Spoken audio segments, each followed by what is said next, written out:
at approximately 7:40 p.m. on October 16th near West Lincoln Avenue and Oak Street in the city of Mount Vernon. At this time of the incident, 5 prisoners, all remanded to the Westchester County Jail, were being transported by 2 uniformed Mount Vernon police officers seated in the front of the vehicle. The officers reported hearing a single gunshot from the rear of the van, followed by a prisoner stating that he had been shot. The officers immediately returned to police headquarters, where additional department personnel assisted in safely offloading the prisoners. During the process, a .22 caliber Rome RGT revolver was recovered from one of the prisoners. The weapon had 1 spent round and 4 live rounds remaining. The firearm has not been reported stolen, and a full firearm trace is underway. The injured prisoner, who had been remanded on an open case, sustained a non-life-threatening gunshot wound to his lower leg. He was transported to a local hospital where he remains under medical care. As he is a victim in this incident, no further information will be released regarding his identity. The alleged shooter has been identified as Louis Soto, 32, of the Bronx. Soto, who has no significant prior criminal history, has been remanded to the Westchester County Jail on a forcible touching charge stemming from an arrest on October 15th. In connection with this incident, Soto will face additional charges, including criminal possession of a weapon in the 2nd degree, assault in the 1st degree, reckless endangerment, and reckless endangerment. The department is conducting a full review of the circumstances surrounding this event, including relevant policies, procedures, and training. Preliminarily, findings indicate that the firearm should have been detected prior to the transport. Effective immediately, the use of the department's magnetometer handheld wand is now mandatory for all new prisoner processings. The use of it was optional previously. Additionally, all prisoners will be scanned with a handheld wand, magnetometer, both when entering and leaving the cell block to ensure the safety of officers and detainees. This will include prisoners coming in from and going to the county jail and other jails. Some of the officers involved have been temporarily assigned to desk duty pending completion of the investigation. They are not suspended or modified at this time. That does not mean that any officers have been cleared. Charges and modifications may be forthcoming, and the names of the officers are being withheld as the investigation remains active. That completes the conclusion of our statement. How many officers on desk duty?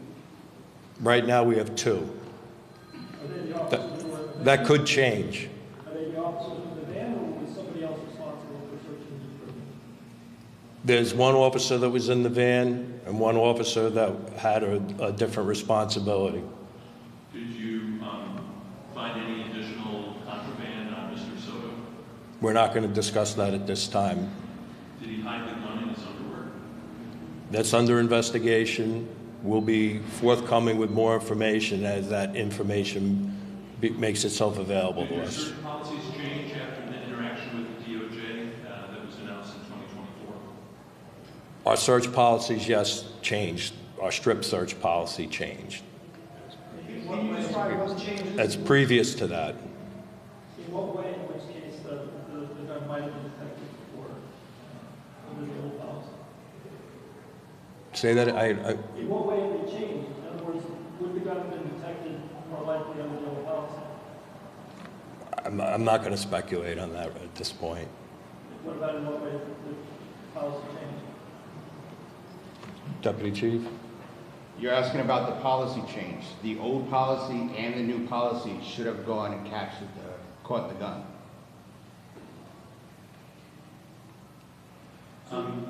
Sir, how do you characterize what happened here? Because a lot of people are saying this could have been a really bad thing, putting the public, the prisoners, and your police officers at risk. This is a very serious incident. We take this very seriously. Like I said, it will be investigated, and nobody's been cleared from this incident. Is there any indication whether the person was shot in the leg. Is there any indication whether or not the gun was fired intentionally or whether it went off accidentally? That's under investigation at this point. Are prisoners not handcuffed when they're transported? No, they are handcuffed. So is it possible that Mr. Soto had the weapon on at the time of arrest, his whole time while he was in custody, arraigned, remanded? I'd be speculating. I can only say that he was found to have it. We know that it was on him at the time he was placed in the prisoner van and should have been detected. He appeared in court yesterday. Yes. Is there any responsibility of the state court officers in terms of once the prisoner is in court custody to be searching for him? You'd have to ask them what their policy is. I'm not aware of any. We maintain security in the cell block. And sir, would he have been searched prior to being booked at the county jail? Would he have been searched again at the county jail? Do you know?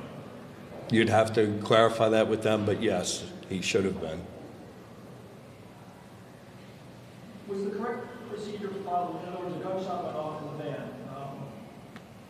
Is there any question in terms of whether the police officers did the right thing coming back to headquarters at that point? They absolutely did the right thing. Was there any damage to the van? I'm not aware of any damage to the van. And Mr. Soto still had the gun in his possession when they came back to headquarters and checked out the prison? We're not going to discuss part of the investigation, but he's been charged with a crime. Thank you. Okay.